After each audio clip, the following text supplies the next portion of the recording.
Hey, what is up guys? It's your boy Speed here, and today we're going to be looking at a carry sniper game. And specifically, I'm going to show you guys the item, skill build, and general gameplay of this hero that enables it to actually be a very viable safe laner, and honestly a dominant Dota 2 hero. So without further ado, let's look at Pure's gameplay, as this is, I would say, the person who I see playing sniper the most, and this game, he has an incredible game.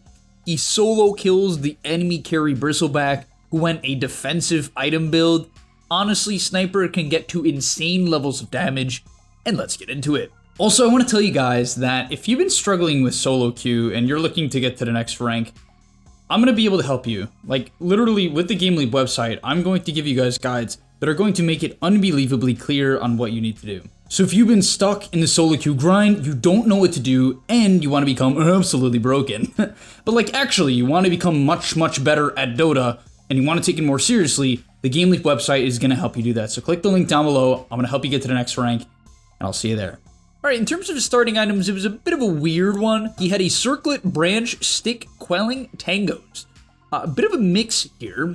Clearly, the 49 base damage of Sniper is a bit of a problem, so I understand the quelling blade. It's the highest damage item you could possibly buy for 100 gold, or, you know, around that gold cost point. In terms of the stick, he thought he was going to be laning against the Furion Dawnbreaker. Dawnbreaker's a hero that is definitely not good for Sniper and is completely unplayable. However, the thing is, that is why, and I will make this very clear, guys, and you gotta keep this in mind when you're playing your games, you really need a frontline tank.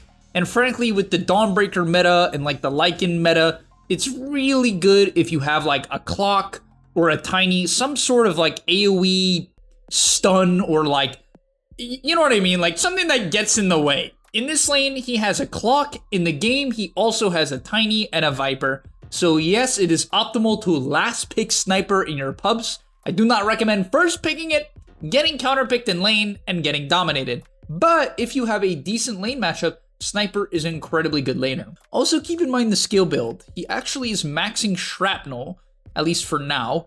And this is important because most players wouldn't do it. I want to quickly go over the scaling of shrapnel. It goes from 25 damage to 40, nearly a doubling in damage. And this hero can get incredibly aggressive. Now, keep in mind, in the current lane that we're seeing, some weird shenanigans were going on. He's level 4. Both of the enemies are level 1.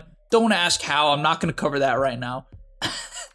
But either way, if you even get remotely far ahead, let's say you're level 4 and the enemy is level 3, you can use a level 2 shrapnel in coordination with a stun or a slow, and it does a stupid amount of damage. This could be a stun or slow from a Witch Doctor, a Wyvern, a Clockwork. Just pay attention to your support's disable and follow it up with a shrapnel that is in front of the enemy just slightly. In terms of the follow-up items, he goes for a Gloves of Haste and a Boots. I think this makes a lot of sense. A lot of people don't know how current take aim works. If you don't know how it works, basically for 3 seconds, you get slowed, but in turn, even though it slows you, you get a guaranteed headshot on every auto attack, which is incredibly powerful, because headshot, it is a 100% attack speed and movement speed slow, which basically means if someone mans up against you, they can't trait, right? So a lot of characters or heroes that typically would be able to bully Sniper in a one-on-one can no longer do so for this 3-second duration. Briefly, I want to get into gameplay mechanics, only because I thought the way that Pure played this lane was incredibly high skill,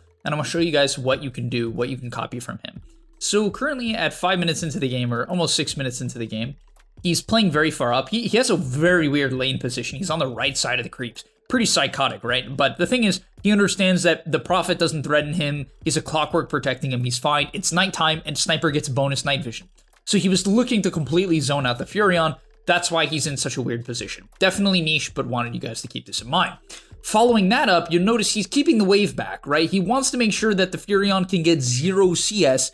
However, once we see the Prophet TP mid, he actually instantly shoves it in, because Sniper can jungle quite effectively and can flash farm. The problem is, if you prioritize, and this is a big thing, if you prioritize the flash farm in the early game, what's going to inevitably happen is that the wave is going to shove in because you're going to shrapnel it.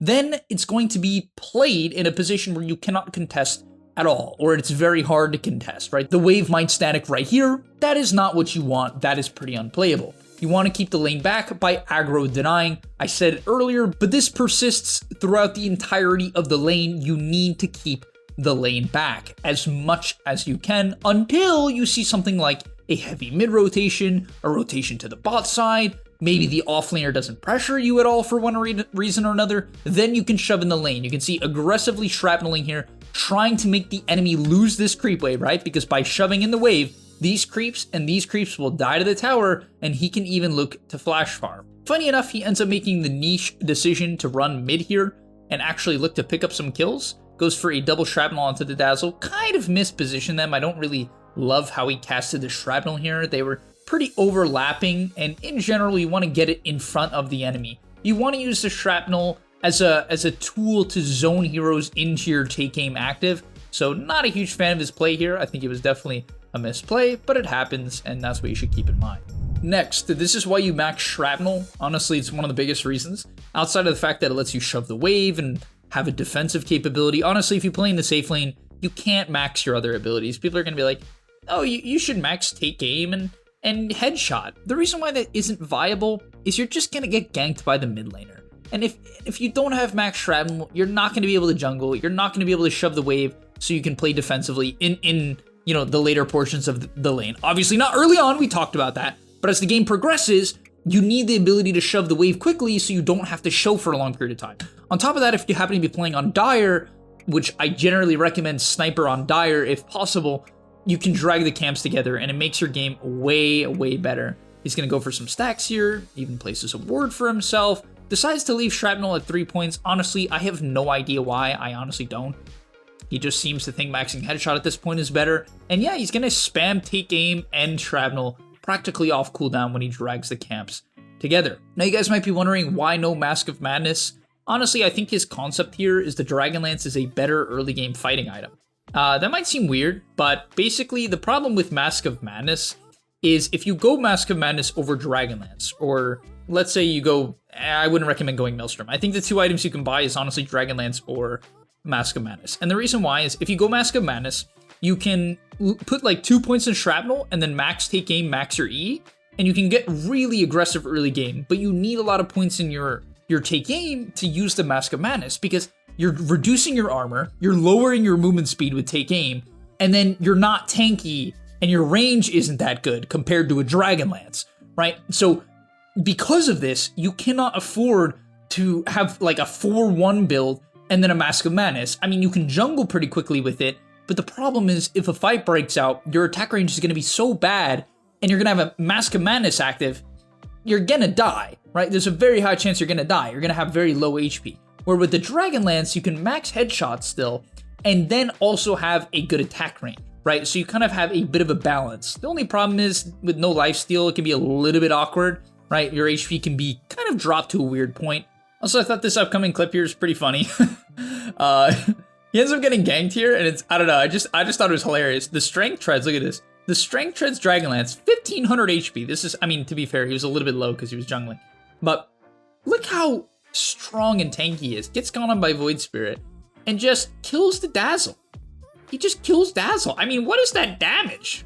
Oh, my gosh. That's the guaranteed headshot from taking with maxed headshot. 110 damage bonus on every auto attack is frankly nuts, and it's so much damage. But yeah, in general, if you're playing Dire, you kind of want to stay in this portion of the map. If you're on Radiant, you can go to the triangle, but the thing is, once again, if you're on Dire, you want to take advantage of this really convenient jungle setup. You can still jungle on Radiant. It's really not too bad. You just have to make sure you're stacking camps to make shrapnel effective or, you know, useful. But in general, just play defensive. Don't force plays. Don't force towers. In general, you're looking to specifically respond to engagements, not set up engagements. And so you can see he's paying attention to mid, right? This is his camera movement. He's watching mid very consistently here, looking to see if he needs to rotate over with his no assassinate build. Keep in mind, he has not taken assassinate. Also, in terms of the talent at level 15, he's taken 15 damage. Might seem weird. Why not take aim duration? Really, the damage talent is just the more consistent of the two, I guess, damage talents. I don't know what else to call them. So yeah. And yeah, in terms of the skill build, you actually max out headshot and take aim. On top of that, I think the best neutral item you can get is Brigand's Blade. I'm curious to see if he'll swap it out for the Vambrace, but honestly, with how high your attack speed is and how many autos you get off, the passive from Brigand's Blade is just straight up insane. All right, getting into this next clip here, honestly, I thought Pure potentially should have died. He showed pretty early into this fight with half HP. I was a bit surprised, but either way, they're going on the profit here. And in general, once again, you want to respond to fights, not set them up. You can be aware of your initiators though, right? I'm not trying to tell you guys just to like AFK the most defensive part of the map all game. It just kind of means like, you want to be watching your team, seeing if there's a good play. Once again here though, he kind of uses the bonus night vision. I was surprised to see him click the Furion here, and the only reason why I say that is I thought the Void Spear was going to jump him and kill him. So didn't really love this play. You got to be careful, especially against these like Void Spears and Ember Spears and Storm Spears and so on and so on. I would just be careful, right? Because you can get bursted in the early game. Even though this item build, what I love about it so much is it's a Hurricane Pike priority build, right? He's obviously buying it as his first major item outside of a Maelstrom, which he bought after the Dragonlance. And so this build is really good for farming. It makes you incredibly hard to get on top of in team fights and makes you very tanky. And you might be like, oh, but it's low damage, and in my pubs, I need to carry. I need to buy a lot of damage items. No, you don't. You already do so much damage. Like, headshot is so much damage. And taking. You don't need damage. Just stay alive, I assure you. You don't go Dragonlance Deso and get one shot by the Void Spear, alright? Don't do that.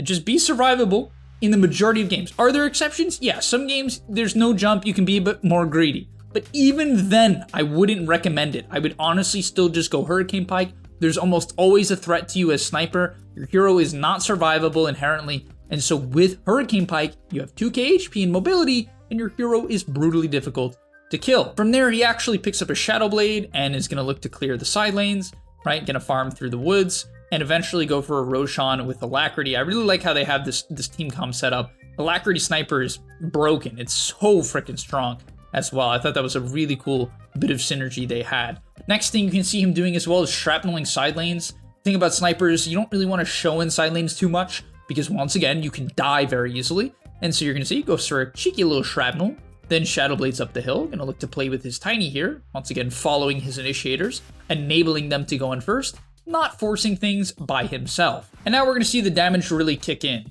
You'll see in this team fight here how much damage your hero actually can do, as he's gonna go on to the Dawnbreaker.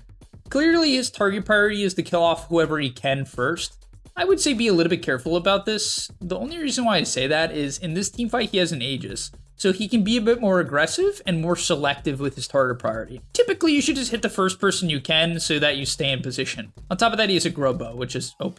But either way, you want to stay in position. Just full to nothings the Dawnbreaker, literally solo kills her and moves on with his life. From there, in terms of items, he's going to go for Silver Edge into Shard. Your Shard is one of the best shards in the game. Basically, when you use it on someone, it deals damage to them, right? Quite a bit of damage, 25. All right, not that much damage. A 50% movement speed slow for 3 seconds, which is huge. But most importantly, it knocks them back and knocks you back. So when someone's trying to close the gap on you, you can just create a massive gap in between them. And that's obviously key for Sniper. In terms of the talents as well, 15, you take 30 attack speed. 20, you almost always take the knockback distance headshot, especially if they have some Bristleback hero who's gonna slowly run at you. Well, I guess quickly in the case of Bristleback, but you know what I mean. They're not gonna instant blink on you. That's kind of what I mean by slowly run at you. Those type of heroes, like sometimes other examples of this can be Slark, right? These types of heroes that sort of just run up to you, it's really good to take the knockback. It's good in general, but it's honestly just so powerful against these other heroes. All right, getting into this upcoming engagement here, we're going to see the power of the sniper. He does end up going down, but really you do so much damage. You'll see him basically insta-kill the Dazzle, and he even has kind of a cool item build here. He's got the spider legs. Not something you would necessarily expect, but it is really strong. Helps you disengage, get over cliffs, close the gap, etc. So as the fight breaks out, he's going to use the Silver Edge to break the Bristleback, look to poke him out a little bit. Funny enough, BKB actually does not dispel the break from Silver Edge, so it's kind of a good counter to these types of heroes. You can keep hitting them even after they BKB. But the thing is then you don't do any headshot or Maelstrom damage, so typically when a hero is BKB'd, you need to chill a bit, because you don't knock them back with headshot, you don't proc, you don't Maelstrom proc. So he's got to chill, right? After the Bristleback changes targets, he does a good job of, kiting out a little bit. After the Bristle changes targets and he realizes he's generally safe, he's going to go on Celery. I will admit that, or the Dazzle. I will admit that he's a little bit out of position. I mean, his Invoker can't help him. No one can really protect him here, and he ends up getting jumped because of it, but the fight goes well anyway because of how strong he is. But he nearly kills the Dazzle in less than a second. From there, he ends up getting jumped, and honestly, the only thing I would have liked to see is him use his Mjolnir shield on himself, nitpicking a little bit. But from there, he's going to use the Shrapnel. Probably could have been a little bit faster on the Concussive Grenade, as it actually disarms the opponents, right? So he could have disarmed even the Void Spirit and positioned it slightly better, but he's able to get off his wand, get off his take aim, and look to man up. And generally, when you're dying on Sniper, just man up, guys. After you, of course, after you get off your Concussive Grenade and Hurricane Pike, assuming they've closed the gap on you, then, then just man up. Click your take aim and man up. Don't try to run. It almost will never work unless there's a stun that's going to come save you or, a shallow grave you're trying to run to. Either way, it buys so much time because he was getting gone on, right? They committed so hard on him that the Void Spirit and Bristleback both die for his life, and that's, of course, worth it. And finally, in terms of his last item, or your last item, you're either going to go BKB or Satanic basically every game.